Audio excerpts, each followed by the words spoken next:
Cricket মাঠে আমরা অনেক বড় বড় তারকার গল্প শুনেছি, কিন্তু একজন সফল খেলোয়াড়ের আসল পরিচয় হলো শুধু কিন্তু তার খেলা না, তার মানসিকতার মধ্যে লুকিয়ে থাকে। আজকের আমরা ঠিক এমন একটা গল্প শুনবো, যিনি জীবনের সবচেয়ে গুরুত্বপূর্ণ মানুষকে, একজনকে কঠিন সময়ে একা ছেড়ে যেতে দেননি। এটা হলো ভারতের প্রাক্তন ক্রিকেট তারকা আশিস নেহরা। তার শৈশব কোচ তারক সিনহা এক বিপদের মধ্যে পড়েন। সেই বিপদের কথা পরে আপনাদের জানাচ্ছি। তার আগে এই তারক সিনহার সম্পর্কে একটু শুনে নিই।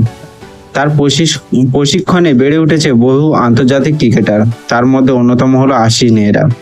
ছোটবেলায় যখন আশিস নেহরা নিজের ক্রিকেটের কেরিয়ার গড়ার স্বপ্ন দেখছিলেন, তখন তারক সিনহা তাকে সঠিক পথ দেখিয়েছিলেন।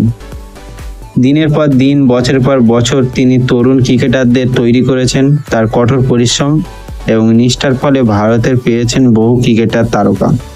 কিন্তু জীবনের এমন এক সময়ে যিনি অন্যদের ভবিষ্যৎ গড়েছেন, তিনি এক কঠিন পরিস্থিতির মুখোমুখি হয়েছিলেন। কিন্তু একদিন খবর আসে যে তারক সিনহা তিনি যে বাড়িতে থাকতেন, সেই বাড়ির মালিক বাড়ি ছাড়ার নোটিশ দিয়েছেন। হঠাৎ করে তার মাথায় ছাদ হারানোর পরিস্থিতি তৈরি হয়। একজন প্রবীণ কোচ, এটি তার অন্তত কঠিন সময়। বহু মানুষ খবর জানলেও খুব কম মানুষ কিন্তু এগিয়ে এসেছিলেন।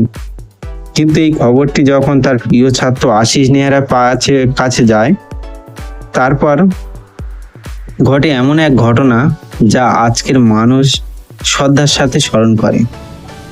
খবর পাওয়ার সাথে সাথে আশিস নেহরা এক মুহূর্ত দেরি না করে তিনি নিজের সমস্ত যোগাযোগ ও প্রচেষ্টার কাজে লাগিয়ে মাত্র 3 দিনের মধ্যে কোচের জন্য কিন্তু নতুন বাড়ি তৈরি করে দেন। আচ্ছা ভাবুন তো, একজন আন্তর্জাতিক ক্রিকেটার তারকা যার জীবনের ব্যস্ততার শেষ নেই, তিনি নিজের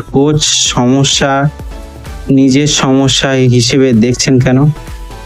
নেহরা একজন সফল ক্রিকেটার নন, তিনি একজন কৃতজ্ঞ ছাত্র। তিনি প্রমাণ করে দিয়েছেন, জীবনের যত বড় হোক না কেন, যারা তোমাকে সেই জায়গায় পৌঁছে দিয়েছে তাদের কখনো ভুলে যেতে নেই।